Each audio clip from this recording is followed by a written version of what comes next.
আসসালামু আলাইকুম, সবাইকে শুভেচ্ছা জানিয়ে আজকের ভিডিও শুরু করতে যাচ্ছি। আজ আপনাদের সামনে আমার প্রাণপ্রিয় মরহুমা নানুর একটা রেসিপি নিয়ে হাজির হলাম। রেসিপিটি হচ্ছে চিংড়ি শুটকি দিয়ে মিষ্টি আলু ও মিষ্টি আলুর পাতা ডোগা দিয়ে এই রেসিপিটি তৈরি করতে যাচ্ছি।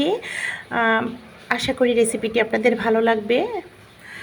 এই রেসিপিটি সেই কবে খেয়েছিলাম আমার নানির হাতে, এখনও কিন্তু মুখে লেগে আছে। আমি শুধু চেষ্টা করেছি আমার নানির মতো রান্না করতে।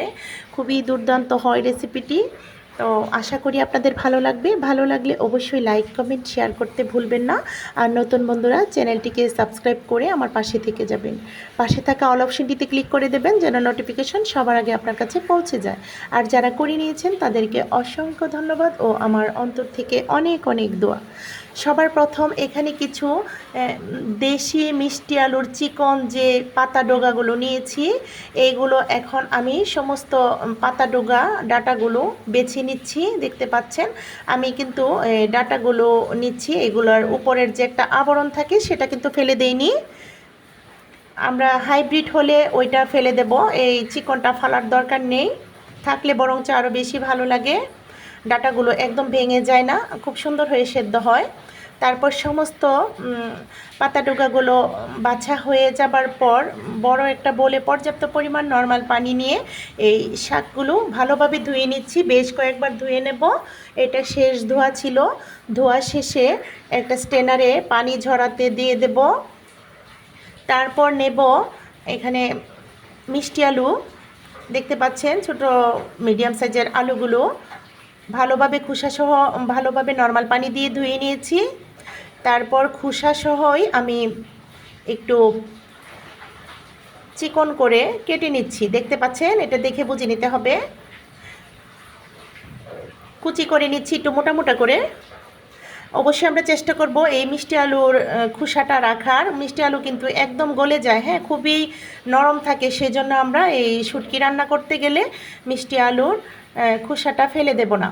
সমস্ত আলুগুলো কেটে নেওয়ার পর এখানে প্রায় 250 গ্রামের চেয়ে তো কিছুটা কম হবে মিষ্টি আলু ছিল, আর 1 কেজি পরিমাণ ডাটা ও শাক ছিল। তারপর মাটির চুলায় আগুন জ্বালিয়ে দিয়ে এখানে কড়াই বসিয়ে দিয়ে 1.5 টেবিল চামচ পরিমাণ দিয়ে দিলাম রেগুলার সয়াবিন তেল। দিয়ে দেওয়ার পর চিংড়ি শুটকিগুলো টেলে নিয়ে গরম পানি দিয়ে হালকাভাবে ধুয়ে নিয়ে পানিটা ঝরিয়ে তেলের মধ্যে ভেজে নিচ্ছি। আর 1.5 টেবিল চামচ পরিমাণ দিয়ে দিয়েছি রসুন থেতো করা, আর একটা পেঁয়াজ। এগুলো একটু নরম করে ভেজে নেওয়ার পর আমি বাটা মশলা দিয়ে দিয়েছি। এখানে শুধুমাত্র দিয়েছি হলুদ বাটা আর হচ্ছে লাল মরিচ বাটা। আমি কিন্তু এখানে ধনিয়া ও জিরাটা দেইনি। আর স্বাদ মতো লবণ দিয়ে একটু কষিয়ে নিয়েছি বেশ কিছুক্ষণ, 20-30 সেকেন্ডের মতো। তারপর পাটা ধোয়ার পানিটা দিয়ে কিন্তু কষিয়ে নিচ্ছি, নাড়াচাড়া করে দিয়ে ঢেকে এখানে 3-4 মিনিটের মতো মশলাটা কষিয়ে নেব। 3-4 মিনিট পর ঢাকনাটা সরিয়ে কেটে রাখা মিষ্টি আলুগুলো দিয়ে আবারও মশলার সঙ্গে একটু 2 মিনিটের মতো কষিয়ে নেব। আমরা 1-2 মিনিটের বেশি কিন্তু এটা কষাতে যাব না, মিষ্টি আলু কিন্তু অনেক নরম থাকে। তারপর এটা না কষালেও চলবে, তবে আমি একটু কষিয়ে নিলাম পাতাটার সঙ্গে অ্যাডজাস্ট হওয়ার জন্য। তারপর 2 মিনিট পর ঢাকনাটা সরিয়ে একটু নাড়াচাড়া করে ধুয়ে রাখা যে মিষ্টি আলুর পাতা ডোগাগুলো দিয়ে দিলাম। দিয়ে একটা খুন্তির সাহায্যে উলটপালট করে নিচ্ছি। মশলা ও মিষ্টি আলুর সঙ্গে গা মাখা করে নিচ্ছি ভালোভাবে, যেন মশলাটা শাকের সঙ্গে গা মেশা হয়ে যায়। সেভাবেই আমরা নাড়াচাড়া করে নিয়ে ঢেকে দেব 5-6 মিনিটের জন্য। 5-6 মিনিট পর ঢাকনাটা সরিয়ে আবারও একটু নাড়াচাড়া করে নিচ্ছি। এখন নাড়াচাড়া করে আবারও ঢেকে দেব। আমি এখানে একটু সামান্য পরিমাণ পানি দিয়ে দিয়েছি, 1 কাপের চাইতেও কিছুটা কম হবে পানি দিয়ে একটু ডাটাটা যেন সেদ্ধ হয়। সেজন্য আমার মনে হচ্ছিল একটু পানিটা দেওয়ার দরকার ছিল। সেজন্য অনেক সময় শাক থেকে অনেক পানি ওঠে, যদি পানি ওঠে তাহলে পানি দেওয়ার কোনো প্রয়োজন নেই। আমার এখান থেকে পানি ওঠেনি, সেজন্যই কিন্তু আমি পানিটা দিয়েছি। তারপর এখানে 5-7 মিনিটের মতো ঢেকে রান্না করে রান্নাটা কমপ্লিট হয়ে গেছে আলহামদুলিল্লাহ। চুলা থেকে নামিয়ে নিয়েছি। দেখুন ফাইনাল লুকটা। আমি এখন সার্ভ করে দেখিয়ে দিচ্ছি। দেখুন কতটা লোভনীয় লাগছে, খেতে কিন্তু তার চাইতেও অনেক গুণ বেশি সুস্বাদু ছিল।